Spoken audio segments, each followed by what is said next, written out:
Bonjour et bienvenue sur un autre point de vue. Je suis ravie de vous retrouver. Je n'ai pas fait de vidéo à mon rythme habituel, qui est une vidéo toutes les 3 semaines ces derniers temps, car j'avais pas mal d'examens et je préférais prendre le temps de faire une vraie vidéo utile et de qualité, plutôt que de faire des vidéos de moins bonne qualité durant cette période. Nous revoilà donc pour une vidéo sur le brassage inter ou intrachromosomique.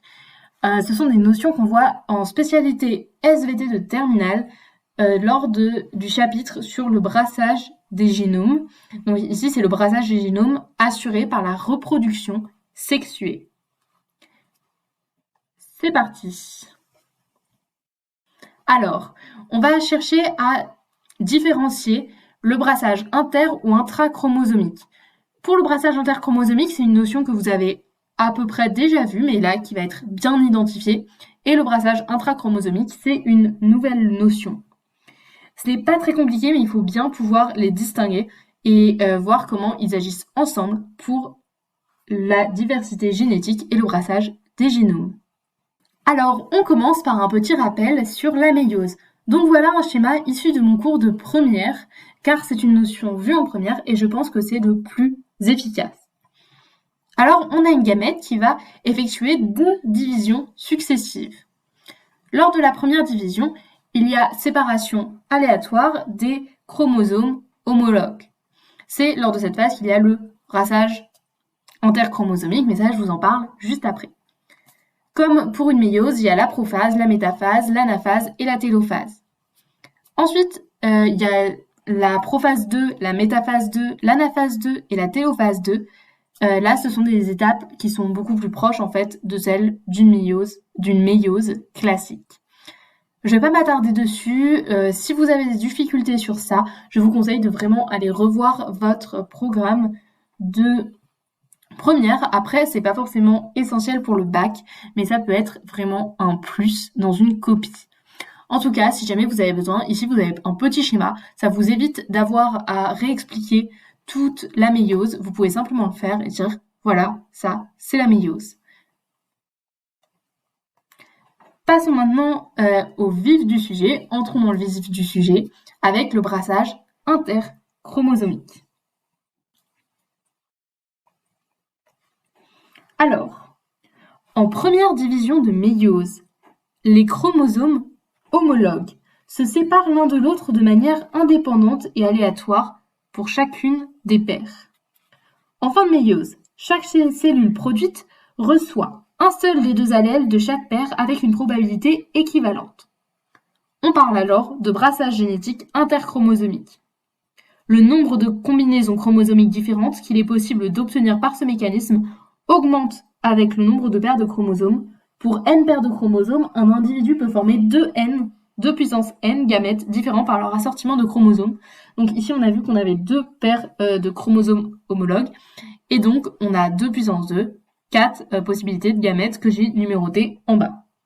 Dans l'espèce humaine, par exemple, il y a 23 paires de chromosomes, donc 2 puissance 23 paires de gamètes possibles, ce qui correspond à plus de 8 millions de gamètes génétiquement différents pouvant être produites par un individu.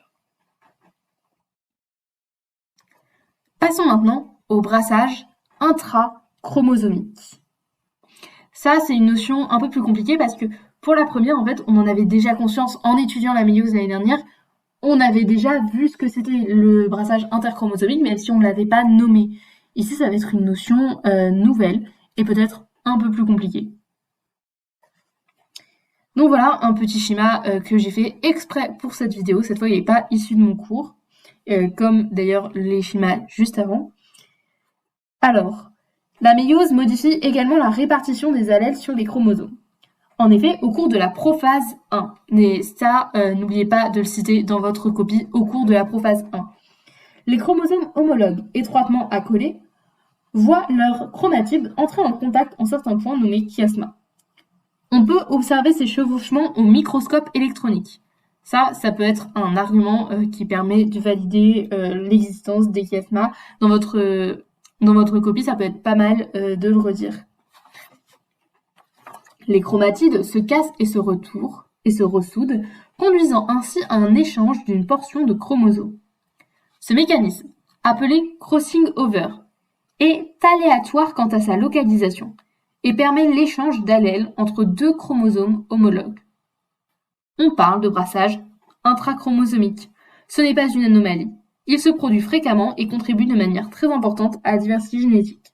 Je pense que c'est important de préciser que c'est pas une anomalie parce que on pourrait avoir tendance à penser que ce chevauchement et du coup les chromatides qui se cassent et se ressoudent, c'est une anomalie.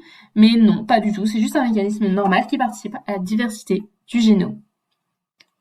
Donc là, sur le schéma, on voit bien qu'il y a deux chromosomes homologues qui vont se chevaucher, donc se casser et se ressouder.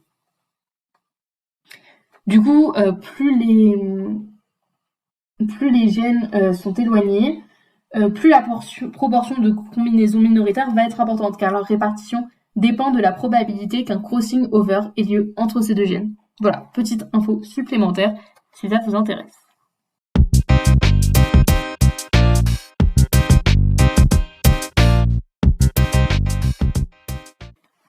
Alors, c'est parti pour un petit récap. Pour bien comprendre ces mécanismes, on va les comparer, donc étudier leurs points communs et leurs différences. Alors, tout d'abord, on commence par les points communs. Ces deux mécanismes se déroulent au cours de la méiose.